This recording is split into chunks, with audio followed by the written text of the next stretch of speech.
she told me, yes, when I got divorced, I needed to just spend some time to find myself. She enjoyed what you're enjoying now 15 years ago. So why would you share your achievement with somebody who rejected and withheld their sexual market value from you? It's not fair at all. Yeah. Objectively, it's not fair. So now your value has to be enjoyed with somebody who is where she was when she rejected you. So she explained to me her past experience. So she told me that she met this guy, they were talking in uni, and they immediately got married, and she moved to Pakistan, she changed to Islam, and she just couldn't stay with the guy after a year. She needed time to find herself. From where? The dustbin? And she literally proposed to me. Normally in my mind, I'm thinking, am I not the one who's supposed to ask that question? The man stays the same. The man who would go on a dating app is the same man. It's the motivating factor is desperation. Now, oftentimes in these traditional dating apps, the woman also is desperate because on a regular setup, the social norm, she couldn't get a mate. And now that's why now you see those desperations of neediness seeping in. But now there is OnlyFans. The difference between the traditional apps and OnlyFans is, even though they are targeting the same man, the women on the OnlyFans are at the top of their sexual market value. Yeah. So they are there to exploit the vulnerability of these guys that constantly stay the same. This is exploitable vulnerability. And here is how it works. She does not need to have a relationship with you. She just needs to exploit the need in you to have a relationship with her. That is true. That's why you see all these cases coming up. The OnlyFans girl is always going to stay the same. It's the woman at the top of her sexual market value. But then the man, every time there is a case, now we get to see who the prime candidate for exploitation is. Exactly. Don't you think that's suspicious?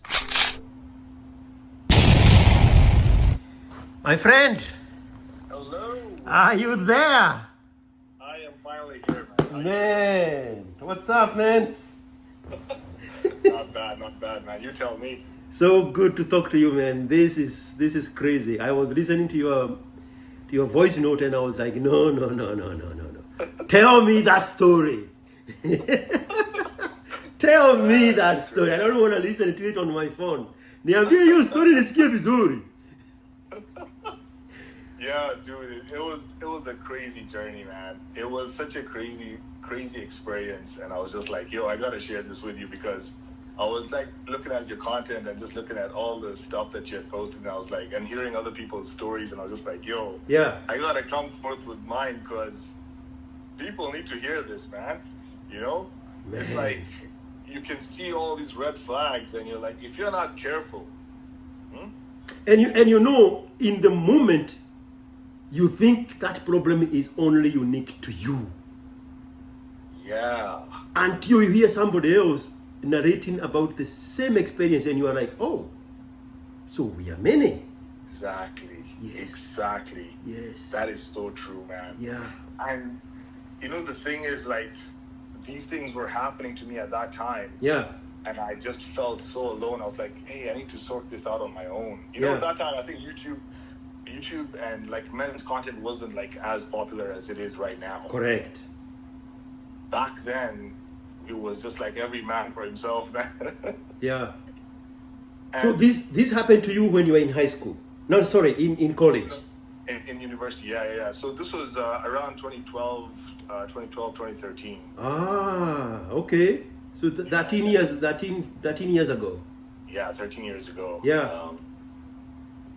And I was just a simple guy, just trying to find my way through life, trying to,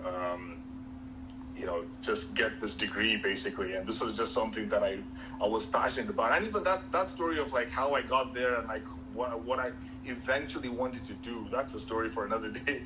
Yeah. But when I finally got into campus, and when you get into campus, you're bombarded with like a lot of good-looking women, Yes, spoiled for choices. Hey, it's very difficult to concentrate at that time. Yeah. Because you're young, you're very enthusiastic about life. You want to just go out there and shoot your shot with all these different women and just try and see who you can you can bag basically. Yeah. And I guess, and the sad thing is like, unfortunately, my dad, he got a stroke when I was 18. Oh. And he was bedridden, and he was not really like, he was there, but he wasn't like able to really guide me through the hoops of like, the nature of women basically. Yes. He needed you more than you needed him at that moment. Yes, Yeah. absolutely. Yeah. Anyway, so yeah, while I was there, I was just doing my own thing, trying to focus on studies, and one girl really caught my eye. Uh-huh. And the funny thing was, we used to share the bus. So I wasn't staying in campus because I wasn't that wealthy. I wasn't like, my parents weren't like well off to allow me to live in campus. Like they couldn't afford to put me up in campus. Like I had to now live with my parents at that time. So This they is were like, this is Kenya. This is Kenya, man. In a public university or a private university? USIU, bro. Oh, I salute you. I don't want to give out too much information, but yeah, the way you are going there, in my back of my mind, I'm like, this is not a public university. No, man. Here's your story. Here's your story. Our salty. Yeah, man. But anyway, I made it. I was there, and I was commuting and everything. So we used to take the bus together to uni. So in the morning I'd see her, and in the evening when we were going back, we'd share the same bus. This chick never in a million years would notice me or even like talk to me or anything like that. And me, I was a very shy guy. I'd go in the back of the bus and just go sit quietly and not even really talk to anyone. But she really caught my eye, and I thought, let me just give it a try and go and reach out to her and see what she would say, and if maybe we can spark a conversation and maybe something can happen. Did you do it? Did you do it in the bus or in the school? So initially, I tried to approach her in the bus. Okay. I didn't, because she was in a different stream. Like she was doing a different course. Like she was doing a different major. Yeah. So. Your only chance with her is in the bus. In the bus, yes. Exactly. The only time I was able to. Yeah. To talk to her. So I was like, okay, let me just give it a try. So I approached her, and I said hi and everything. I shot my shot, shoot my shot, and just tried to see if I could like start at least a conversation with her. But she was so like I don't know what word I can use, but stuck up. Like a stuck up person, like someone who is like one of those. Yes. Yeah. She had already read you and dismissed you. Sorry? She had already read you and dismissed you. She had preemptively decided not to give you her energy. Exactly. Yeah. Yeah. Yeah. So, hey man, it's like it felt very like it just completely drains all your energy and your momentum when you just get rejected like that. Like she doesn't even want to, because when I approached her and I was like, hey, how are you doing? Can I maybe sit next to you? We can you can get to know each other. And she literally at that time she was like, I'm waiting for a friend, and she's gonna come and sit next to me. So This seat is taken, Kenobia. yeah, Go back to Salma's, back in the bus. back in the bus.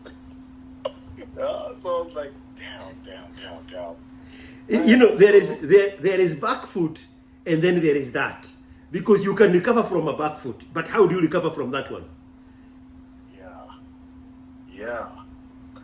And I was like, how the hell am I gonna, like, because I really, and you know the thing is, like, when you're young, Yeah. you have all this hormonal imbalance, like you have this drive to just be with someone. Yes. Yes. And You are testosterone's main factory. yeah. Yes.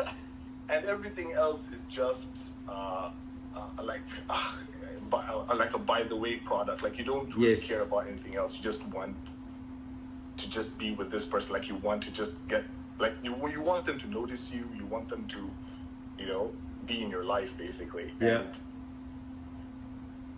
I was like, what can I do to try and get her attention? So I started talking to her friends. I started talking to even the guy friends that she was talking to. But she was a very, what's the word? Like she was kind of like, she wasn't extroverted. She wasn't going out and like talking to a lot of people. She had a very close circle of friends. Yeah. And most of them were female. Okay. So in my mind, I was thinking, oh, this chick is single. Because if she's always hanging out with girls, right, she's not really seeing anyone. She doesn't look like she's seeing anyone. Yeah. So maybe I still have an opportunity here to be with her. Yeah. You know? Anyway, so long story short, 2 to 3 years went by, and I think we were in our final year. I think by 2016 I 3 graduated. years. 3 years, bro. 3 years. 3, and this whole time you're still fixated on her.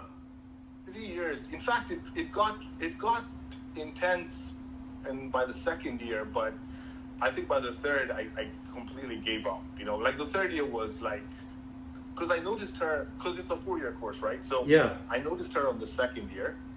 Third year, it got really intense. By the fourth year, I completely gave up. I was like, there's no hope I'll ever be with this girl, you know? And No freaking way. yeah. Like I was really obsessed with her. Like I really thought like her and I we would have. There was no other girl in the world. It was only her. Yes. And are you periodically having, you know, silly, empty conversations with her over the course of the 3 years? Oh yes. Yeah. Absolutely. I would play a lot of like imaginary like what's it called, like play through, like a walkthrough in my mind. Yeah. Like how I would talk to her. I had multiple dates with her in my head, man. Oh, but did you approach her after the rejection at the bus? So I tried other methods. So that rejection obviously now made me go into I guess hibernation for like some time. Yeah. Because it really hurt at that time, because I was like, she doesn't even really want to even like consider. She was not even smiling. Yes. You know, she wasn't even like, she just gave me that look and that face like get away from me, you disgust me. Man. Because And you still, like, is there something wrong with me, you know? and you still riding on the same bus.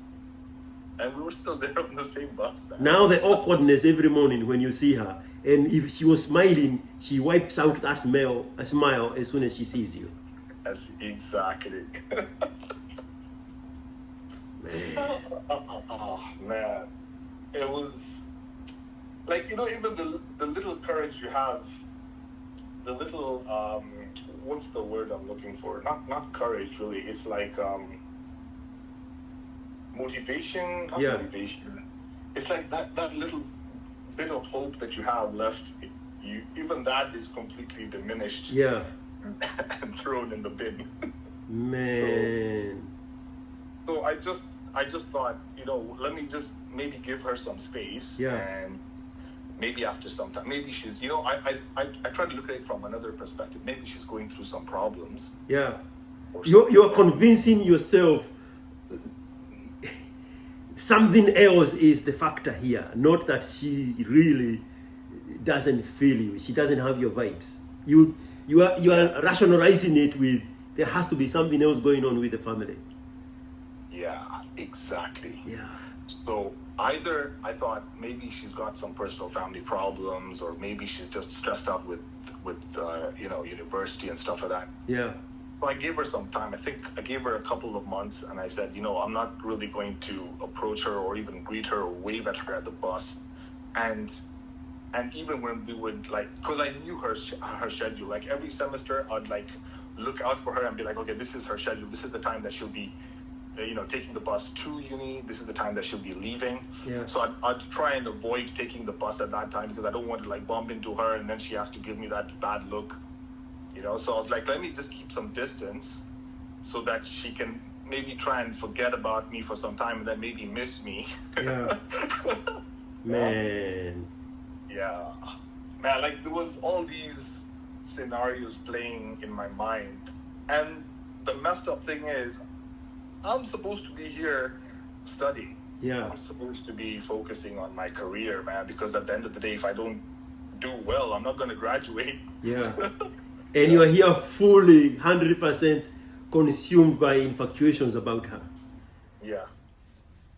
There was a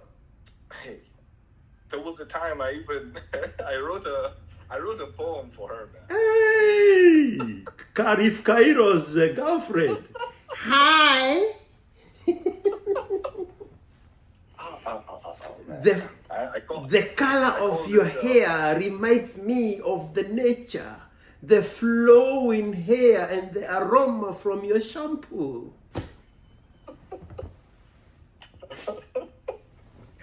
Oh man. Oh, yeah. Kenodhia. Na hukupata majibu. Nothing, man. No. So listen. So the poem, I wrote it, and I wrote it on a paper, and I was like, what I'm going to do is I'm going to put it on her seat before she gets into the bus. And then when she goes to her usual seat, because I know where she normally likes to sit, she'll go there, she'll see the poem, and she'll be like, ooh, a secret admirer. Who could this possibly be? Yeah. Man, I was such a freaking idiot. So man. did you? Did you actually do that? Hmm? Did you actually leave the poem on her seat? So I left the poem on her seat, and I did see her seeing it, and she read it and everything. But I didn't put my name there or anything like that. I just wrote there at the end, your secret admirer. Because then in my mind, I was thinking, when I eventually start talking to her, I will tell her that, that poem that you actually saw. The icebreaker. That would be the icebreaker. Yeah. So she read it. Did she look around? So the bus was pretty full. So Okay. It was pretty full. So yeah, there was no way that she would have known. Yeah. And maybe she might have had the suspicions at that time. Yeah. But I don't think she would have. And this poem was way later on, so it's not like she knew for a fact it was going to be me. Because I'll be honest, she was pretty good looking. So there were a lot of other men that were, probably chasing her. So I think at that time she might have been it must have been one of the guys. She didn't know. I don't even think I was in that picture at that time. I don't think she actually, thought oh, it must be a sim. It must be this guy that wrote the poem or anything like that. Yeah. Anyway, so long story short, 4 years down the line, I was just 3 years down the line, the third year, I was just oh, nah, man, we're about to graduate, she's just going to go her separate way, and I'm going to go my separate way, and, that's just life. I just have to accept the fact that, this chick is never going to talk to me. Yeah. Because I even tried forming a relationship with one of her friends. Yes. And okay, at least the good thing was like one of her, not very close, but at least like a distant friend of hers, Yeah. was in communication with me. So, that's how we kind of kept in touch. And she would update me on, on her whereabouts and like what she's planning to do and stuff. Yeah. But so I thought maybe after we graduate, maybe if I get a job or something, I can reach out to her.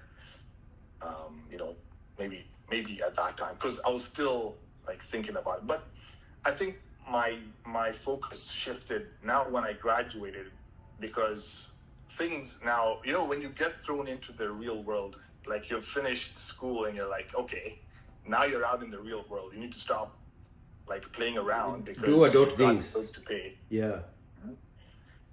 At that point now it's like, okay, I need to stop thinking about this girl. I need to move on with my life. Yeah. I need to focus on my career. And I was very lucky to get a job immediately. I got an internship. I got into the internship, just started working and just focused on work at that time. And I think it was until 2021. Yeah. So from 2016 all the way to 2021. Yeah.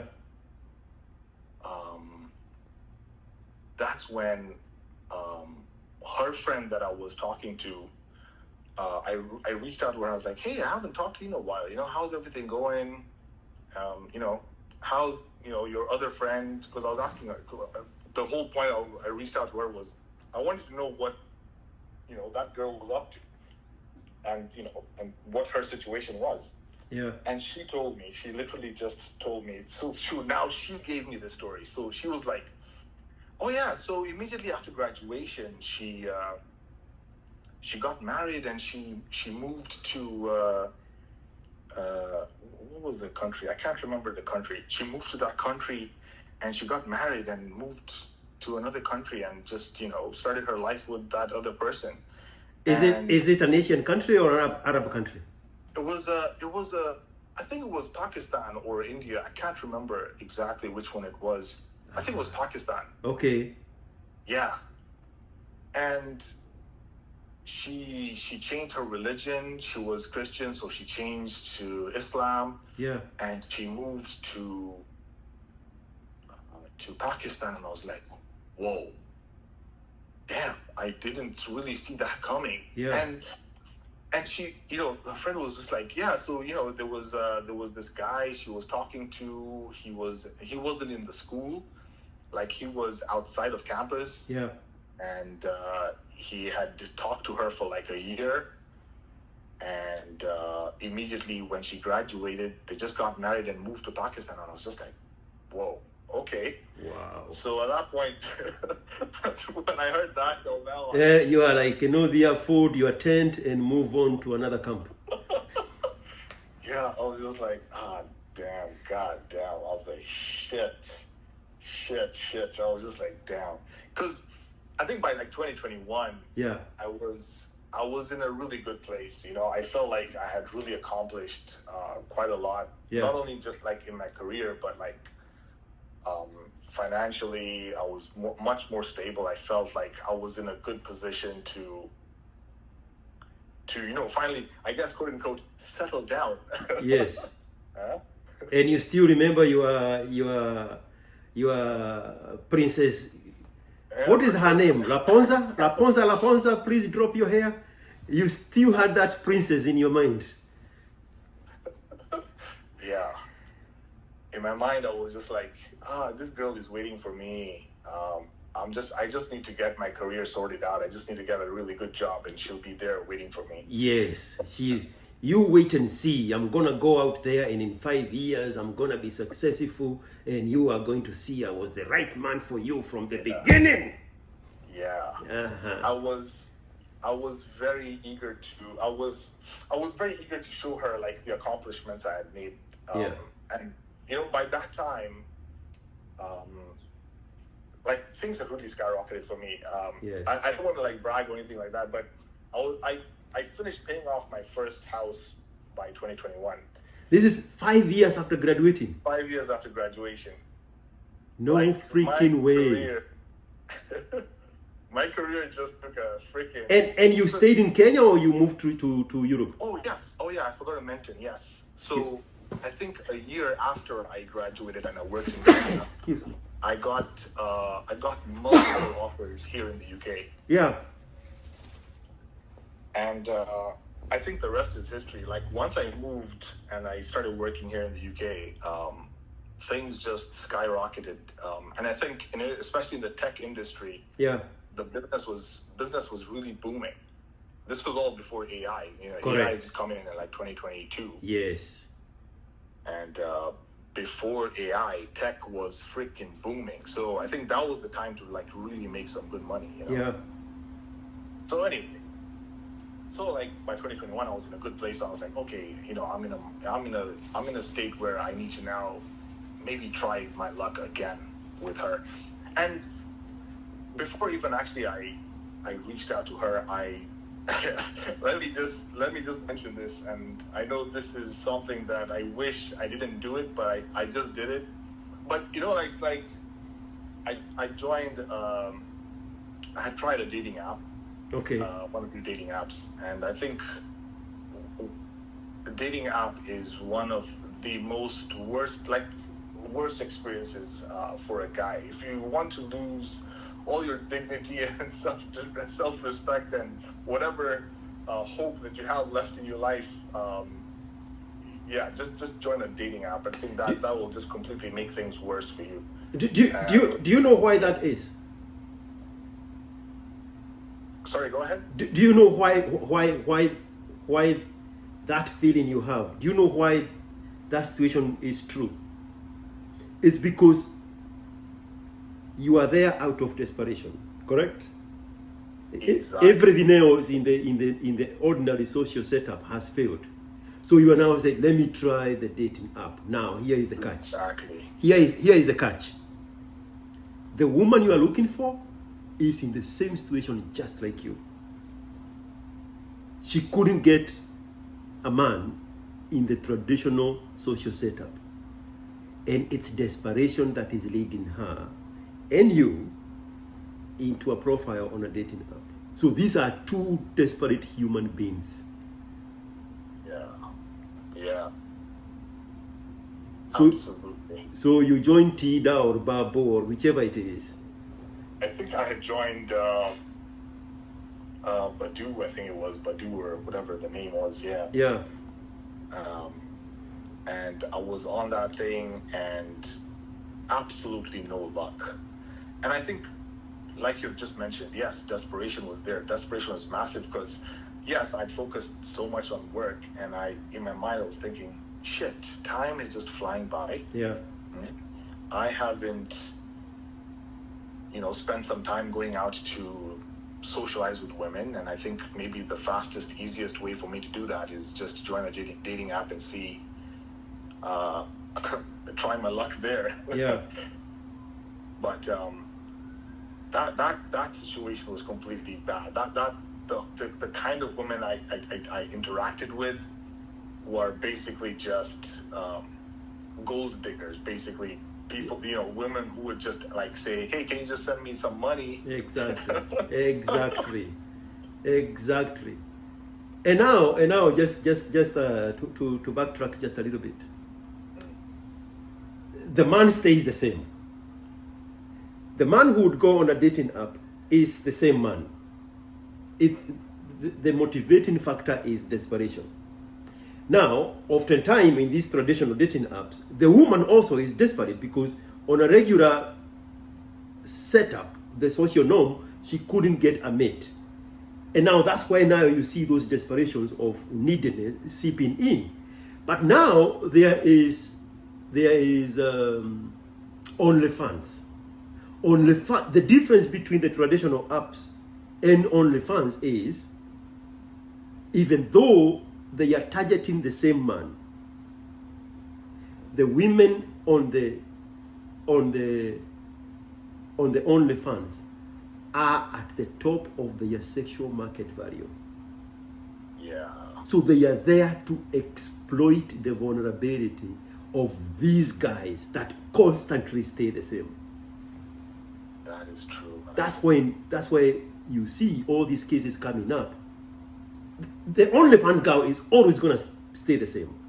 It's the woman at the top of her sexual market value. But then the man, every time there is a case, now we get to see who the prime candidate for exploitation is. It's the same man.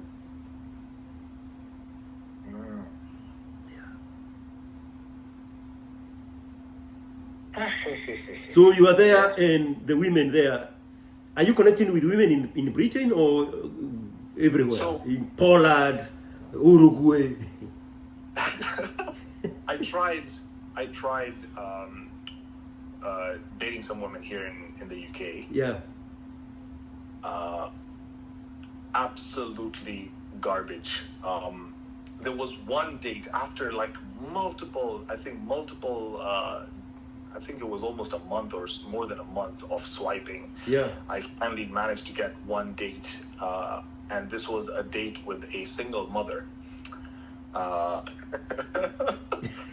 And yeah, it was not my proudest moment. It was I think I'd really hit rock bottom at that point in my life.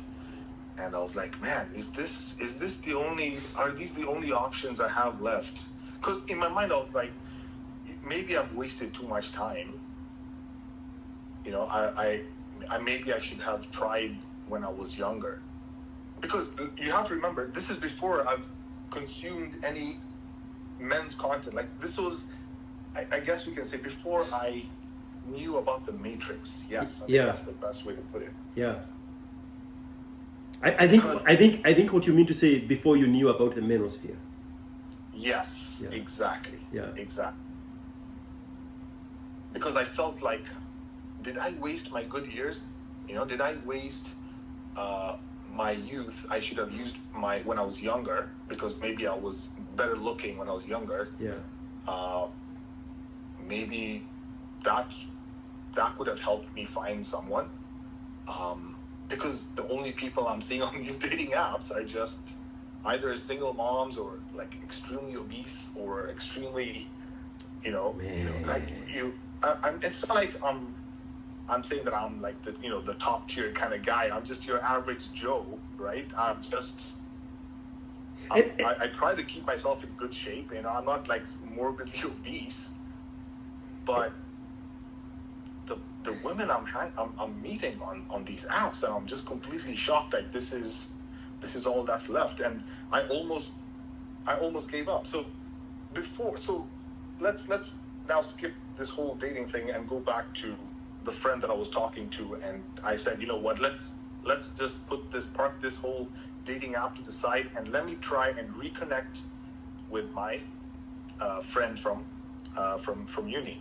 And this is still desperation leading you back now to college days. Yes. And there's something I wanted to interrupt you there. Let me say right now. It's true that you are trying so hard, but you are trying so hard to build yourself so that you don't have to try so hard to get a girl. When you improve your socioeconomic status, then you don't have to chase the girl. You chase the money, then your money helps you not to chase the girl, but to attract the girl. But the missing factor here is the manosphere message. You don't know that. Yeah. You have built yourself. You have worked so hard. And because you don't have the connector to plug into the message, you still think you have to chase the girl. No. You work so hard, you become high value man, so that now you can attract the women, not chase them. But you don't know that because you don't have the connector to plug into the messaging. Yes. Yeah. Exactly.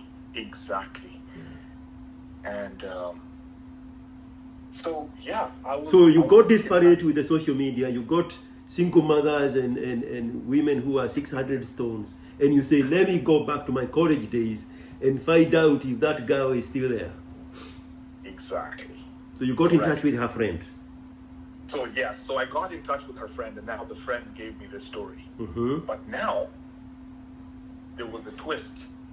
So she told me the story, and then she told me now, recently, she's back in Kenya. She got a divorce, and she's living with her parents. And that was back in 2021. Wait. Is this objective information, or is she being used to feed you the information? Because if you're talking to her, she's talking to her.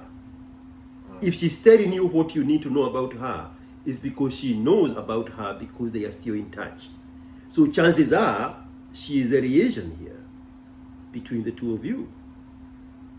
Oh, shit. I didn't think about it like that. Yeah. Oh, yeah. Yeah. So she's now Awesome. marketing her back at you.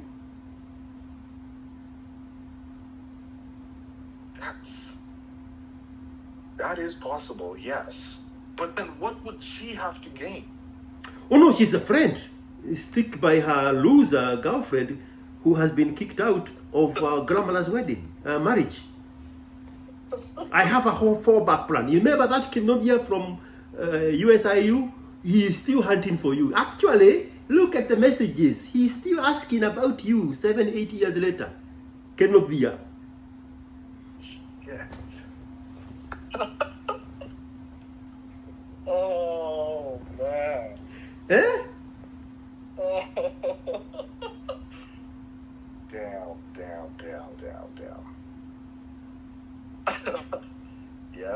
Yeah, that's probably definitely what happened. Because she was really enthusiastic to like link me up with her and say, yeah, she's back. Why don't you visit Kenya? And so I visited, and me, the idiot that I was. Who is telling you to visit Kenya? Her friend. Sinimimi nakusho. Sorry? Sinimimi nakusho. I'm the one telling you. She's the liaison. She is the liaison. She's the one connecting the circuit between you and her.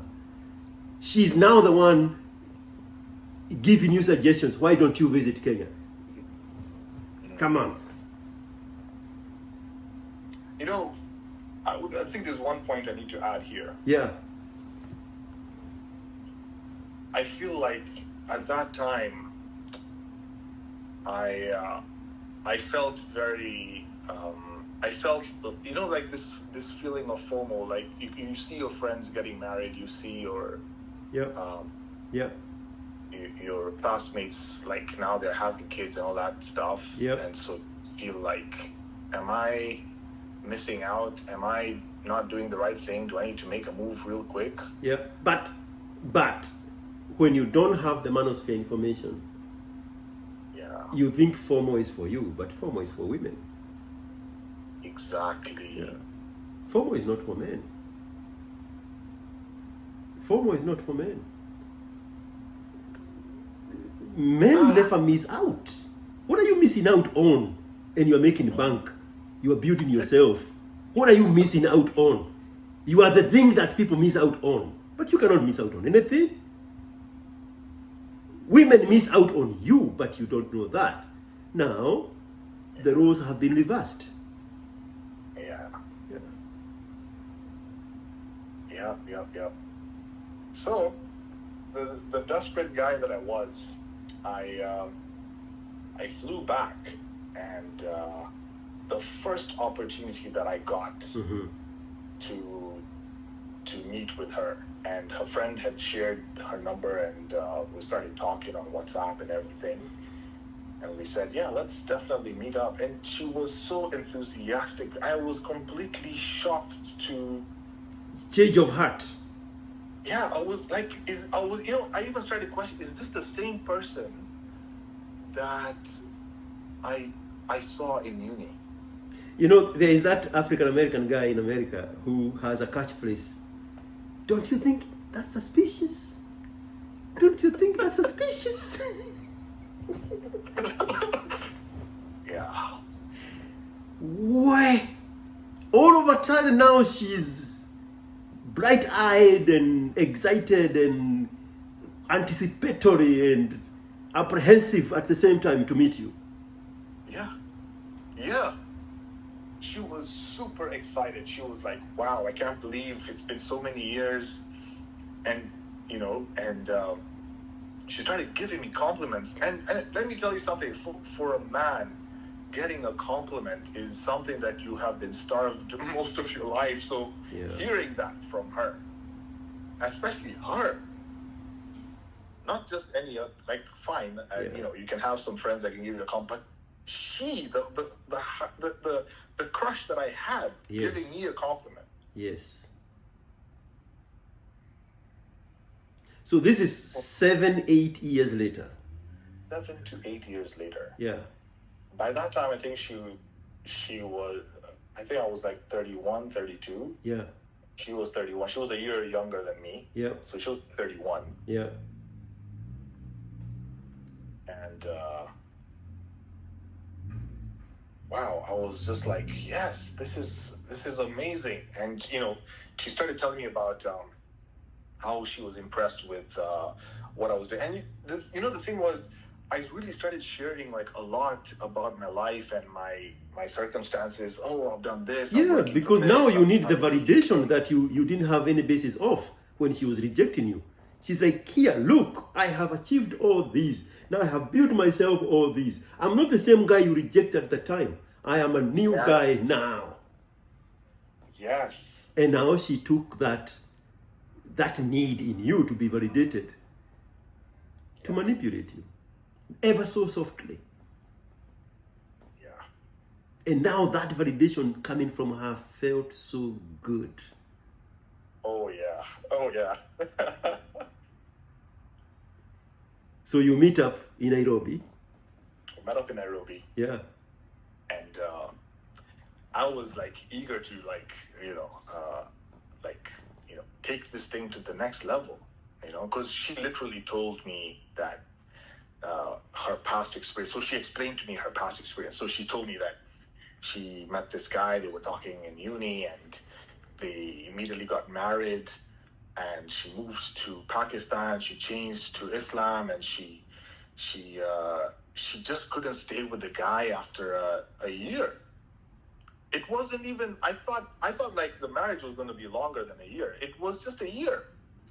And she started telling me that the guy was abusive, he was toxic, he was manipulative.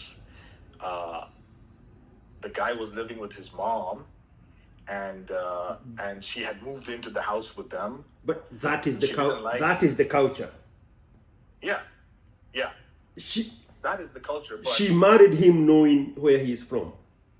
Yeah. She married him knowing what the culture is. And how do we know? How do we know that?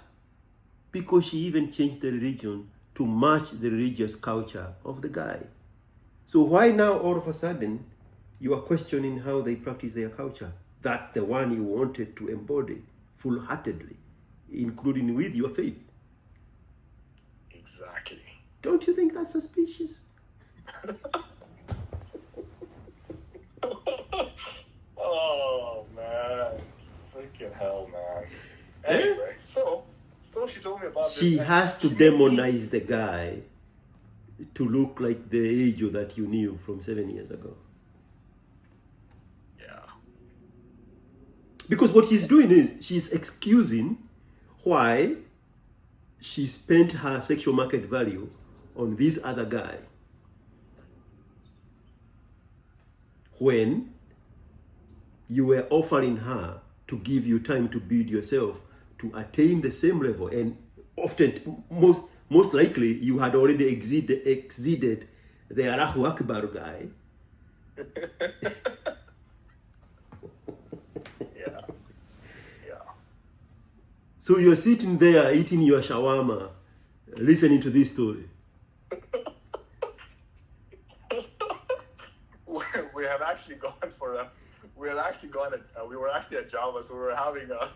Oh, you're just having this bitter coffee that is making you high, and you're thinking it's the story. Oh man. Wow. Anyway, so I think even at that time I was still so excited and happy to see her. She still looked really good. Yeah. You know? And she's talking to you. She's responding to you positively. Yes. She's giving me all the positive things that I want to hear. And in my mind, I'm just like, yes. I just turned into this completely yes man. Yep. Ready to just, take things to the next level. Now, the things that really now I think triggered some questions in my mind. First thing that happened. So after that meetup, and she gave me all her story and everything. I went home. She went home. I think a couple of days after that, I saw a few clips. I think Andrew Kibe was still on YouTube at that time. Spoiler. Calf ball from Andrew Kibe. Cannot be. And I think this was 2021. He was on YouTube. 2021, 2022. I think it was going really hard in 2022. Yes, 2022 around that time. 2021 towards the end, 2022 and all the way to August of 2023 was the prime of YouTube. Yes. For over 2 years, it was a big run there. Yes. Yeah. And I think that's when I got exposed to some of his content. And not only just his, because I remember he had mentioned other people. I think Kevin Samuels. Yeah. He had mentioned Better Bachelor, Kevin Samuels. And O'Neill. There's a guy called... No, O'Neill was a comedian. Sorry. Coach Greg Adams. Sorry? Do you know that guy called Coach Greg Adams? Yes. Exactly. Yeah. That's the guy. There's also another one, Rich Cooper. He's entrepreneurs from cars. Yes. And then there's also Fresh and Fit. But I think Fresh and Fit was later on. But yeah, Fresh and Fit became bigger shortly after that. Oh yeah, there is also Loro Tomasi. Yes, exactly. Yes. So I started watching some of these clips, and I think Kevin Samuels, before he passed away, I was literally like really in tune with most of his content. I was just zoned in, and he was literally just talking about all of these things, all of these concepts, and it really triggered like some thought process in my mind to just wake up and be like, hang on a second, can you just step back and just look at the situation objectively and be like, she didn't want you. Her situation got fucked up. Now she wants you. This is where that black guy would say, don't you find that suspicious? So now, when I was watching all of this stuff, so all of this is going on. At the same time, I'm still in Nairobi. I'm still interfacing with her. I'm still talking to her. We're going out on multiple dates because she keeps insisting, I really want to see you. I want to hang out with you. I want to talk to you a little bit more. You know, we have so much to catch up on because we didn't spend so much time in uni. And I was like, people catch up after they have spent time together. There was no time spent together here. We are not catching up. What are we catching up? We never talked about school life. Yeah. She never gave you the time of the day. Yeah. Man. So you're moving from restaurant to restaurant. Restaurant to restaurant, man. Yeah. And one day she just called me up. I don't know what was going through her mind. Yeah. But she just, because I didn't lay down like, I didn't show like I'm that desperate, but I mean, she could already sense it, the fact that I was eager to just meet her on dates and planning. Like, immediately she would plan a time. You flew for 9 hours on British Airways to Kenya. Bro, you are naked at this point. She can see you through. She can see through you. Yeah, well, that's true. Yeah. But anyway. So I was just like, this, how do we move forward? So one day, I don't know what happened. I don't know what was going through her mind, but she just gave me a call. Yeah. And she just told me, she just laid down the law and she said, look, I want us to get married. And I feel like you and I, we can really, make a good couple. I really like your values. I see like you're a very hardworking guy. And I think we can really make it work. And she told me, yes, when I got divorced, I needed to just spend some time to, find myself. I needed to go out there and get close to God, or get close to, just find myself basically. And that's why I was silent. That's why I didn't reach out to you. That's why I didn't want to, I just wanted to know what I wanted in life. And then I remembered you, and I was like, I think after talking to you and seeing your situation, I feel like you and I can get married. And I was just like, and she literally proposed to me. Normally in my mind, I'm thinking, am I not the one who's supposed to ask that question? I'm here waiting for you to finish and ask you exactly the same question. Why is she the one proposing? Yeah, I think that was the one that really triggered like a lot of questions in my mind. She needed time to find herself. From where? The dustbin?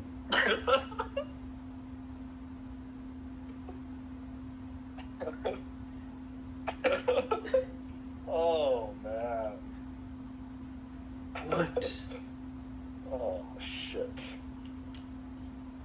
So this is in a phone call.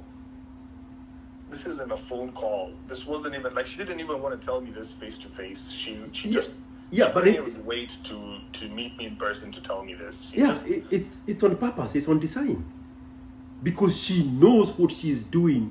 It's like the last resort. This one has to work, and she doesn't want to be looking at your face when you give her signs that even that one is not going to work. That's why she has to do it on a phone call. Yeah. Because she has run you through the city in the best restaurants in Nairobi. She has had thousands of conversations and text messages and phone calls and late nights and all kinds of conversations. She's still weighing you.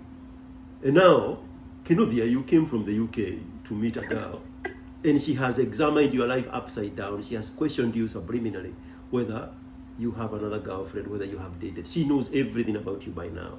This is a sleeper cell, CIA.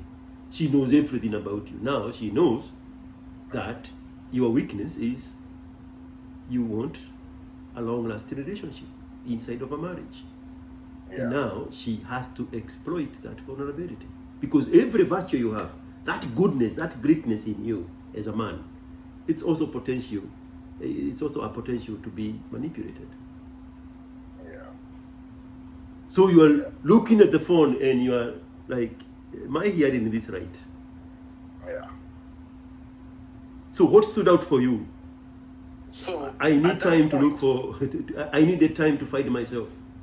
So when she told me that on the phone, I think the good thing was I told her, look, I need some time to think about this. Yeah. Can you give me some time to just think about this, and I can give you a call when I'm like I've just processed the info, because it was complete. I saw it coming, but I didn't expect it coming from her. Like, I thought I would be in the right state of mind and be like, okay, when I'm ready, I'll ask her the question. Yeah. If she wants to get married. But she just dropped it on me, and on top of that, on a phone call. Yeah, because now the roles have changed. She's the one doing the proposing, and you are the one pretending that you want more time to think about it. You are taking her role, she already took yours. So you tell her you need time to think about it. I told her I need some time to think about it. Yeah.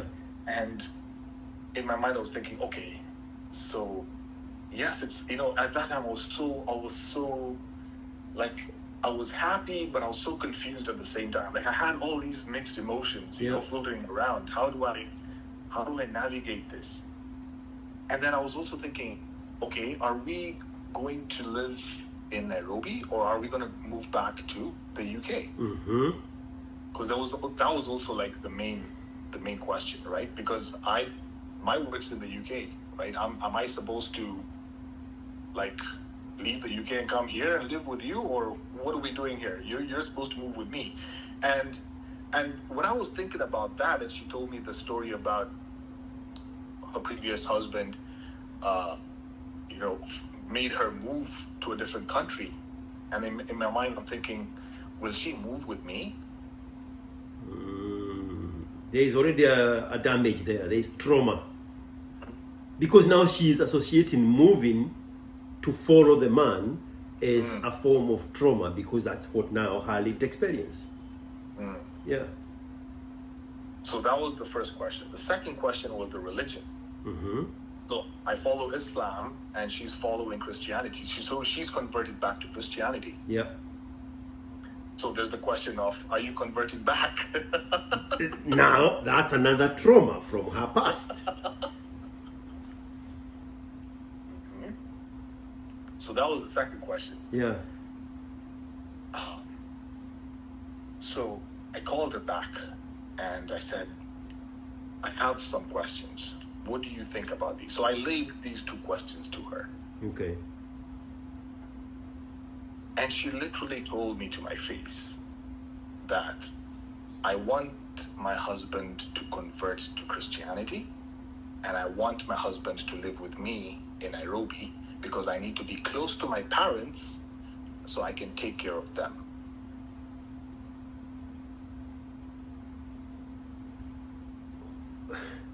Who is the man? She has completely occupied the position of a man now. Yeah. Completely. She's even the son to the parents. She's the caregiver now. Whoa, whoa, whoa, whoa, whoa. Red flags. This, I think that was now like the nail in the I think that when she told me this was now, I think I finally like woke up. Yep. And like, no, this isn't right. This for me doesn't make sense. Man. Like, what do you mean? Because I asked like, what about the work and, you know, the legacy I have established in the UK? So what about that? What happens to that? Do I just abandon that, leave the company I'm working for, because they're not going to let me work remotely, you know, in Nairobi? Yeah. What about starting a family together? Yeah. What about her taking care of you, serving you? She wants a marriage and then stay where she chooses and take care of the people she chooses to take care of. Yeah. You have to fit into her plans. Yeah. Wait. So she's the one who saved you. You did not even save yourself.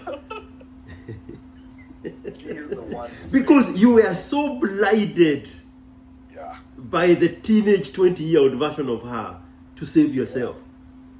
She had to give yourself enough reason to save yourself. Yeah. So how did that conversation go?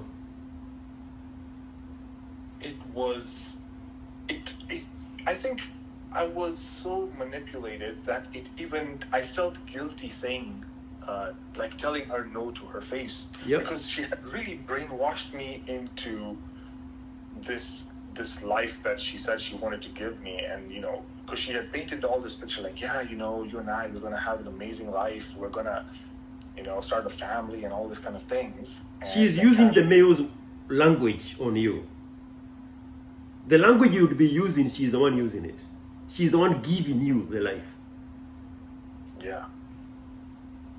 And like you said, you had been brainwashed into falling into the position of subserviency. Yeah. So I felt so bad telling her. Like, I felt so guilty for saying, like, I don't think this can work out because I want to work and live in the UK, and I think that's where my calling is. Yeah. And that alone, I was even willing to do the whole religion thing, convert back to whatever. That's how I was like ready to just convert to the religion that she wanted me to convert to. No But, way. location. Yeah. I was even willing to do that. There was only one girl on planet Earth for you, and she was her. And you are ready to meet all the conditions. Yeah. Until she touched your very livelihood that you had worked for now for what? 7 years, almost 8 years. Yeah. To build yourself. Yeah. But you don't know that you are building yourself so that you don't have to chase a woman. And a list of them, one that rejected you 9 years ago. You didn't know that information. That now your job is to attract. Yeah. Yeah. So you say, no, I can do all these other things, but my livelihood is my livelihood. Yeah. When I put my foot down on that, Yeah. and she literally got so pissed off, she immediately disconnected the phone and just stopped responding to my texts. And she told me that I wasted her time, and that and that was basically it. She just said, like, so you were just playing around with me. It felt like she really made me feel so guilty for saying that. Did you tell her, this is me talking, this is not your Pakistani ex-husband? You're like, hey, look at the phone number, this is me, not the Pakistani guy. No, the thing, I wasn't the person I am today. Because you didn't have the information. I mean, what has changed? Just the information. The information, yeah. Yeah. Yeah. Because I look back at this, yes, I was saved, but I would have handled that situation very differently. Yeah. And more importantly, you would not have put yourself. I would have saved a lot of money, number one. Yeah. Yeah. Because I wouldn't be flying back, chasing, going to so many different restaurants on all these different dates. With the wrong person. You can do that with the right person. It's okay, we do that all the time, but with the right person. Yeah. Not the one that has hit the wall. Not the one that has exhausted her sexual market value. Not the one that, least of them, rejected you, but gave that sexual market value to a loser that dumped her 9 months later. No. You can do all those things that's firebrand, but not with her. She cannot be that character. Yeah. So she disconnected. She now had the need to be right. Shame, insult, guilt need to be right. Now she's telling you, you wasted her time. You wasted her time. Yes. This girl wasted 4 years of your time trying to chase her. That doesn't count. But you are brokey, so it doesn't count, It's now when you have the resources that she's now after. How can she miss the bus twice? Yeah. So how many times did you fly back and forth? I did 2 trips actually. Yeah. I did 2 trips. The first one was just a casual meetup. Then the second one was now like the serious talks. Yeah. Because I could, at that time, I think my company could not allow me to stay out of the UK for more than, I think, a month. Yep. So I was about to tell you that. Yeah. You are doing all these things at the expense of what matters to you. Yeah. Yeah. I think I learned a very valuable lesson. I'm just grateful. At least we've got content. At least we've got content out here, and I listen to all these stories, and even the ones that you've posted. And in fact, just the sign thing that you just mentioned, it made so much sense. You watched that one? I was in a suit and a purple shirt, and I was talking about the sign language with a phone call of a guy calling on the radio station. Yeah. And the language of manipulation, it even makes you second guess yourself. Like, if you are not rooted in your frame, you can fall for the manipulation. You are like, am I the odd one? Is there something wrong with me? But you're just being you. Yeah, because I doubted my looks. I felt like, is there something wrong with me? Maybe there's something written on my face. Do I need to maybe, like... Yeah, but looks are for women. Weak looks are for women. Our looks are in the black card. Our looks are in the platinum card. Yeah. Man. Yeah. So that's basically it, man.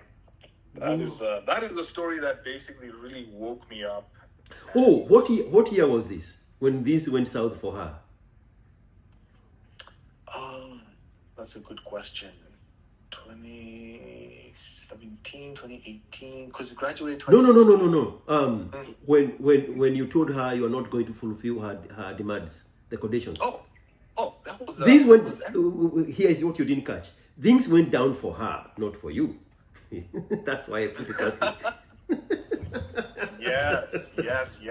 Yes, things went down for her. So this is 2023? No. This was mid-2022. 2022. Wow. Yeah.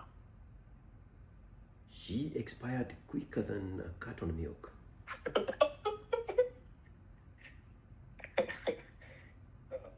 So, what in the next phase of your life, what did you do?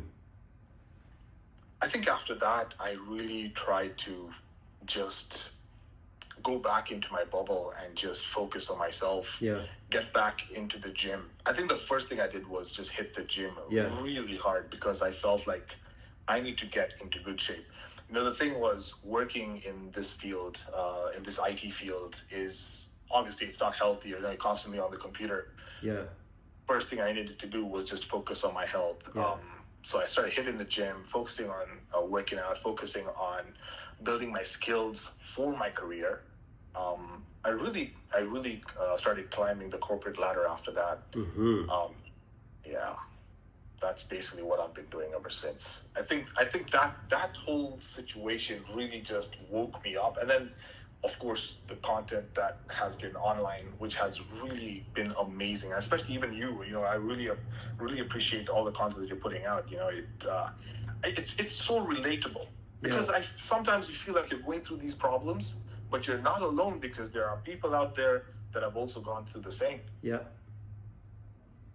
So, And tell me how true this is for you. The right time to have a woman is when you don't need a woman. That is very wise, man. That is very true. I absolutely agree with that. I absolutely agree with that, because you shouldn't find one out of desperation. Exactly. I was desperate at that time. And that is the wrong time. When you're desperate, your emotions are controlling you.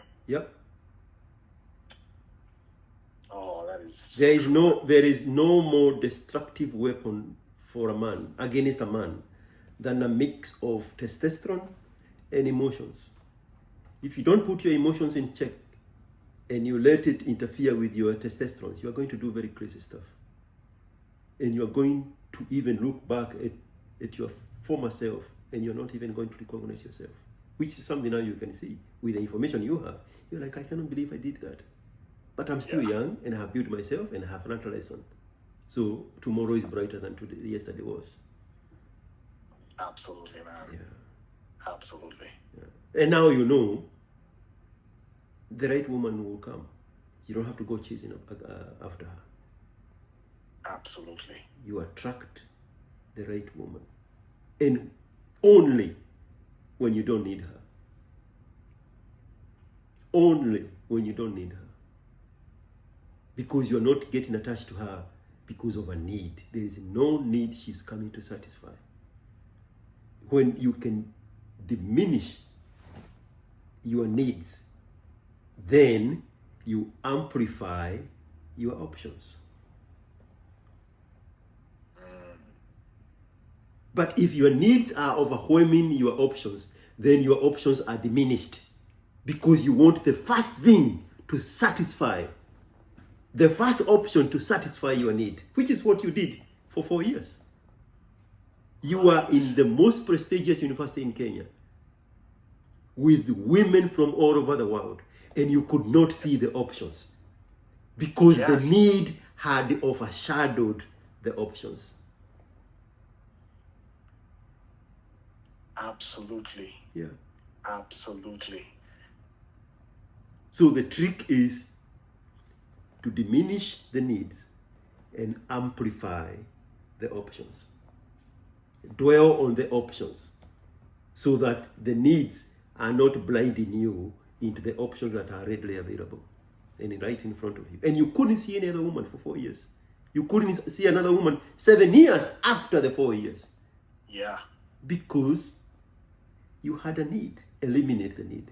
Completely eliminate the need.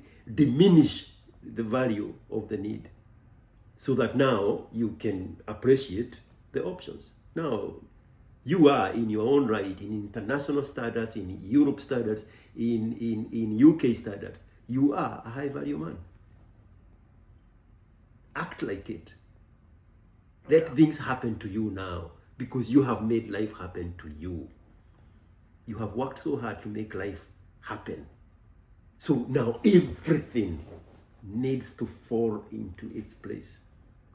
If there is a little resistance in anything, that is the message that that's the wrong thing.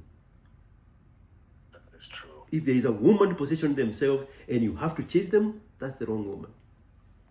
It's the wrong woman for the wrong intentions. Because you have already built yourself. You've done the heavy lifting. So why should you struggle with the small things? And I'm saying this with my chest. I'm saying this with my chest, bro. Yeah. Yes. Yeah, absolutely right, man. Yeah. Things now need to happen around you because you have done the heaviest lifting. Payback is a bitch. Absolutely, man. Absolutely. Wise words, man. Yeah. Nice. Well, Man. I was just like, man, let me just share the story with you, man.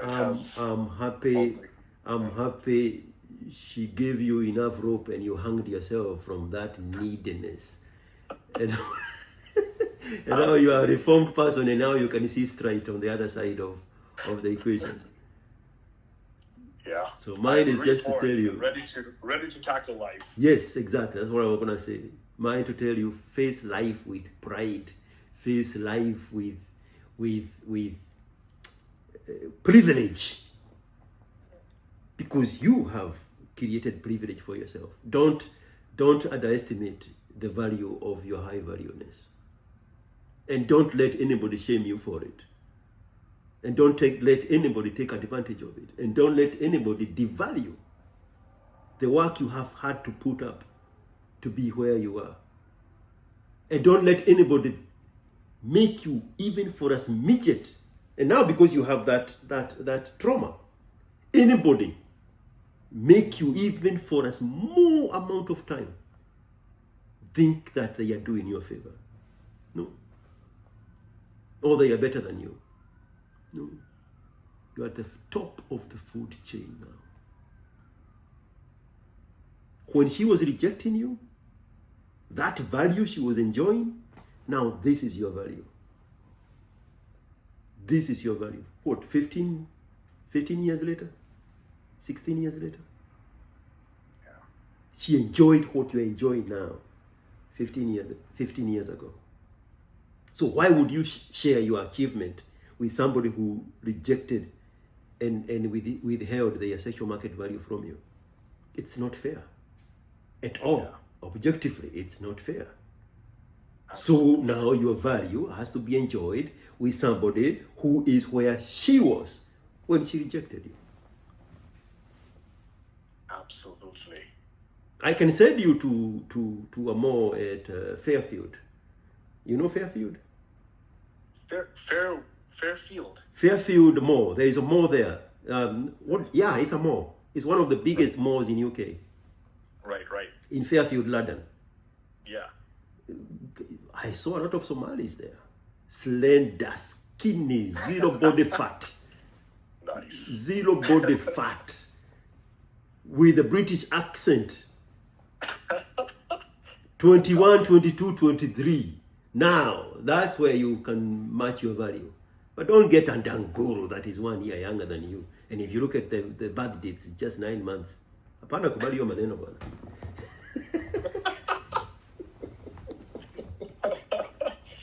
Yeah, absolutely, man. Absolutely. Yeah. Man, it's so hard for a man to build themselves because everything is against him. So when you get there, don't forget the struggle.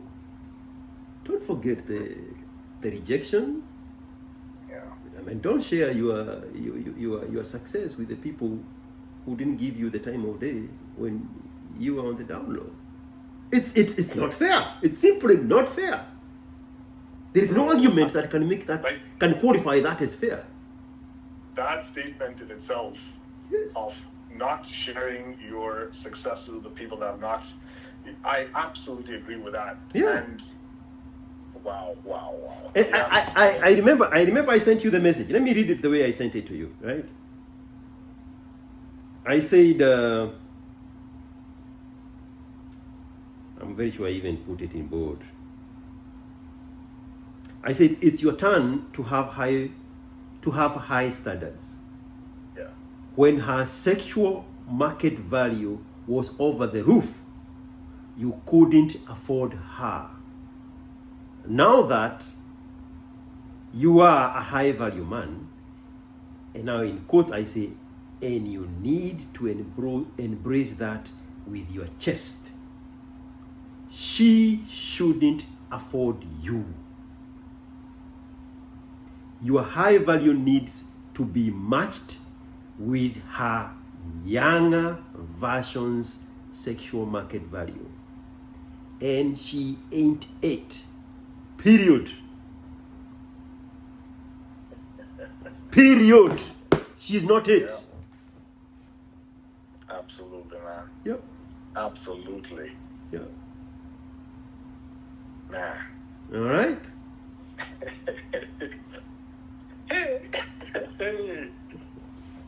Yeah. I'm happy for you, my friend. Keep winning. Keep winning. There is no other game out here. Just a winning game.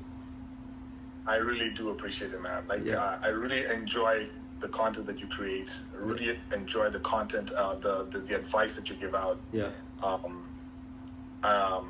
Keep going, keep creating the content. We're going to support you 24/7, man. We love everything that you're doing, and thank you so much for your time, man. It has been an absolute pleasure, man. Most welcome, man.